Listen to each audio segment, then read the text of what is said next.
ये ठीक है सर। हाँ पोल्यूशन इतना ज्यादा है। अच्छा ठीक है, मैं आता पोल्यूशन पे बात करेंगे जी, आता जी। हाँ जी। तो एक पुराना गाना है प्रतीक, बाप बढ़ाना भैया सबसे बड़ा रुपया। वाह। तो ये महाराष्ट्र के संदर्भ में आ जाता है। हाँ जी। देखिए 28 स्टेट्स हैं, दुनिया भर के केंद्र शासित प्रदेश हैं, हाँ। पर महाराष्ट्र को जीतना हाँ। मैं समझता हूं सबसे अलग है। फाइनेंशियल कैपिटल भारत की, यानी कि आपकी अर्थव्यवस्था की वित्तीय राजधानी जहां से पैसा आता है। अब आपके घर में जो सबसे ज्यादा कमाता है, हाँ। मुझे बताइए, जब वो कुछ करके आता है उसको शाम को चाय पकौड़े वगैरह सर्व किए जाते हैं ना, उसकी जरा ज्यादा पूछ होती है। ये बात तो सच्चाई, कड़वी सच्चाई है भाई। ये 27 साल वाले, 35 साल वाले, 37 साल वाले जो शादी के हैं वो ये बात जानते होंगे ज्यादा कैसा होता है जी। 15% देश की जीडीपी यानी कि सकल घरेलू उत्पाद वहां से आता है। 34.5 लाख करोड़ की वो अर्थव्यवस्था है। सबसे बड़ा शिपिंग पोर्ट नवी मुंबई में जवाहरलाल नेहरू शिपिंग पोर्ट, 55% देश का व्यापार शिप से वहां से होता है। पर कैपिटा इनकम भारत की 2,11,000, महाराष्ट्र की 2,77,000। वहां पर कैपिटा इनकम ज्यादा है। ये आंकड़ों की बात है, ये आंकड़ों की बात है। और पुणे को ऑक्सफोर्ड ऑफ द ईस्ट कहा जाता है एजुकेशन के मामले में। मैं बॉलीवुड की बात नहीं करता, बॉलीवुड को बहुत लोग पसंद करते हैं, बहुत लोग नहीं पसंद करते, इसलिए मैं महाराष्ट्र को बॉलीवुड के नंबर उसको नकारा नहीं जा सकता सर। टैक्स कलेक्शन जो सबसे सरकार का रेवेन्यू है, सबसे ज्यादा 15% टैक्स कलेक्शन महाराष्ट्र से होता है। तो मैं समझता हूं महाराष्ट्र को जीतना एक तरह से मेडल लेने के बराबर है, जहां तक राष्ट्रीय कंट्रोल करने वाली सरकार की बात, वित्तीय व्यवस्था की बात है। बड़ा महत्व है उसका। जीडीपी का एक बहुत बड़ा हिस्सा वहां से 48 सीटें लोग राजनीति के गलियारे में उसका अलग मतलब है।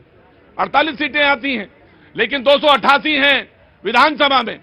लेकिन बड़ा सबसे नहीं है, यूपी सबसे बड़ा है, लेकिन जो धमक है ना, गूंज जो है महाराष्ट्र चुनाव के लिए। कर्नाटक के चुनाव की बात करें तो सबसे महंगा चुनाव होता है। गुजरात की बात करें तो वो बिल्कुल अलग होता है। उसमें कुछ यात्राएं हैं, कुछ विकास यात्राएं हैं, वो लगातार चलती आ रही हैं, वो अलग बात है। लेकिन महाराष्ट्र की चुनाव की आज बातचीत है। झारखंड पे भी बात करेंगे। सबसे पहले ये बात करेंगे कि बटेंगे तो नारा खूब चला, लेकिन उसका पूरक नारा आया कि एक है तो। अब सवाल ये है कि कहां चला, कितना चला, कौन चला, किसका बाजी आई, किसकी बात हुई, यहां से बातचीत शुरू करूंगा। सबसे पहले कांग्रेस जी, चेहरा उतरा है? नहीं उतरा, बिल्कुल नहीं। निराशा हुई? देखिए कोई भी चुनाव सारी पार्टियों के लिए एक कॉन्टेस्ट है। सभी प्रतिस्पर्धी है। हमें केवल ये देखना है हर बार किसी भी चुनाव में कि चुनाव जीतने के बाद जीतने वाली सत्तासीन सरकार क्या करती है। और इस बार महाराष्ट्र के चुनाव में, वैसे तो झारखंड हम जीते हैं, किसी ने बेटियों के बारे में धमकी दी थी फिर भी, लेकिन महाराष्ट्र में सबसे बड़ा मुद्दा है न सिर्फ धारावी बल्कि उसकी तरह के कई लैंड पार्सल्स, कई प्रोजेक्ट्स। और अभी पुणे की बात उठी थी तो मुझे याद आया 2018 में पुणे में हाइपर लूप बन रहा था। कहते थे कि 25 मिनट में Mumbai to Pune and vice versa होगा। वो आज तक तो नहीं हुआ। अभी फिर से बात विकास, लेकिन आपकी बात वहां पे वजनदार साबित नहीं हुई, ये तो मतलब है इसका। मतलब अगर स्ट्राइक रेट की बात करें तो 80 से 82%, 83% के आसपास है बीजेपी की। और अगर आपकी बात करें तो लगभग वर्ष वाला है, लगभग 18 या 19 के आसपास है स्ट्राइक रेट। नहीं, देखिए इसका दूसरा पहलू यह भी है कि इतने आत्मविश्वास के बावजूद नागपुर में बीजेपी वाले ईवीएम लेके भागते हुए पकड़े गए। मैं ईवीएम की खराबी की बात नहीं कर रहा हूं, पर बीजेपी वाले ईवीएम लेके भागते। मैं ये सोच रहा था कि कब ये बात ईवीएम की आए, और ये बड़ी देर से मैं सोच रहा था कि ईवीएम से बात कब निकलेगी। ईवीएम का मुद्दा तो आना ही चाहिए। हाँ जी अमित जी, मैं आया जी। नमस्ते, कहां से आना हुआ? मुंबई से। बड़ी खुश नजर आ रही हैं आप। ये नहीं यार, यहीं रहती हैं या मुंबई में रहती हैं? नहीं, रहती हूँ। अच्छा, दिल आपका मुंबई में है।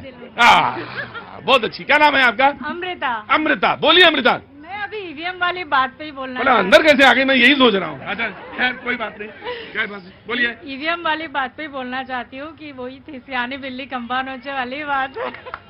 बिल्ली कौन है और खंबा कौन है? मैंने कल एक वीडियो पोस्ट किया था कि कल शनिवार है, कृष्ण पक्ष है और अष्टमी तिथि है, तो जो भी फैसला होगा एकदम न्यायपूर्ण होगा। इसमें ईवीएम का कोई रोल नहीं। आप ज्योतिषी हैं? Yes, I am a tarot card reader. क्या बात है, कितना खुश हैं आप कि आपकी भविष्यवाणी बिल्कुल सही। नीति जी भी बैठी हैं उधर, वो भी है ज्योतिषी हैं वो। बहुत अच्छा नम्रता जी, खड़े होइए, बातचीत का मजा आएगा जी। ये जो फेक नैरेटिव आपने चला के लोकसभा में कुछ सीटें बढ़ा ली, ये फेक नैरेटिव को जनता ने ध्वस्त कर दिया है। अरे मोदी जी इनको कह रहे थे, ये माने नहीं। मोदी जी ने इनको कहा था एक रहोगे तो सेफ रहोगे, ये आपस में लड़ते रहे, नाना पटोले और संजय राउत एक दूसरे की टांग खींचते रहे, साफ हो गए, सेफ नहीं रहे। मुद्दा क्या है? मुद्दा चला है केवल योजना का, चाहे झारखंड की मैया सम्मान योजना हो या महाराष्ट्र की लाड़की बहना योजना हो। और दूसरी विचारधारा, शिवसेना ने विचारधारा उद्धव ठाकरे ने छोड़ी, उनका मटिया मेट हो गया। नवाब मलिक ने छोड़ी, उनका मटिया मेट हो गया। और जो फेक नेता बनाया जाता था, चाहे स्वरा भास्कर हो, चाहे मनोज रांगे पाटिल हो, इनको नेस्तनाबूद करके जनता ने न्याय किया। शनिवार का दिन है, 2024 न्याय का। सारे लोग शनिवार, मतलब कोई हम पलट के सवाल ना करते इसलिए बार बार कहते थे आज शनिवार का दिन है। अरे शनिवार का दिन क्या हुआ? मतलब कोई सवाल ही नहीं पूछा जाएगा क्या भाई? आप हाँ जी,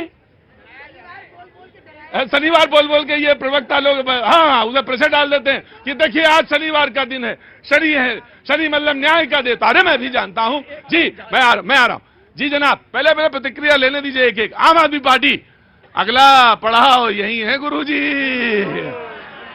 आ गया, बसाहट आ रही है, दरवाजे पे खड़े हैं, सुनाई पड़ रहा है कि नहीं? कैसे हो? बढ़िया जी। तो अब बस बिल्कुल यहीं पर है मामला, खेल बस दिसंबर के बीतने दीजिए बस किसी तरह। बिल्कुल ठीक कहा प्रतीक जी, अगली बारी दिल्ली में है। हाँ। लेकिन हर एक चुनाव का रिजल्ट अपने आप में बहुत इंपॉर्टेंट होता है। क्या सबक लिया आपने? मैं बताता हूं जी आपको। महाराष्ट्र का चुनाव भाजपा जीती है, उसको बधाई। हाँ। लेकिन झारखंड में जिस तरीके का रिजल्ट आया है, ये साबित करता है कि केंद्र सरकार ने जिस तरीके से ईडी और सीबीआई का मिसयूज किया, जिस तरीके से दिल्ली में किया, जिस तरीके से वेलफेयर की स्कीम दिल्ली में चल रही हैं। आपने देखा होगा फ्री की रेवड़ी के बारे में जो प्रधानमंत्री बोलते थे, अब गुजरात में जाके दूसरे प्रदेशों में जाके वो रेवड़ी की बात क्यों कर रहे हैं? क्यों जी? ऑटो वाले भैया, फ्री की रेवड़ी तो यह है कि आज हमारे दिल्ली प्रदेश के बच्चे 10 दिन से घर में बैठे हुए हैं। 10 दिन से ये शिक्षा है इनकी, सांस लेना मुश्किल हो गया है दिल्ली प्रदेश में। आज मैं खुद हाथ जोड़ रहा हूं देश के प्रधानमंत्री जी से, अमित शाह जी से, जगत प्रकाश नड्डा जी से कि प्लीज दिल्ली को बचा लीजिए।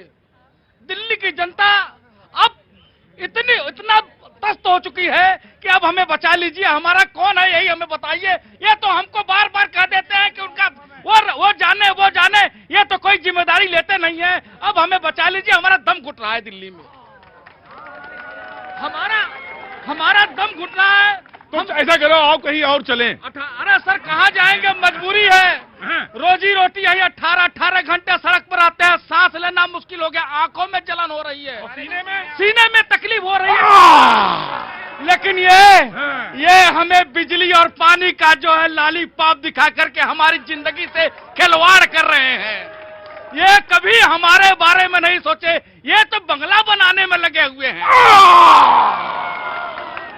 एक बंगला बना प्यारा न्यारा जी। ऑफ कोर्स आम आदमी पार्टी विल रिस्पॉन्ड। मैं महाराष्ट्र से निकल के थोड़ा दिल्ली तक आ गया हूं।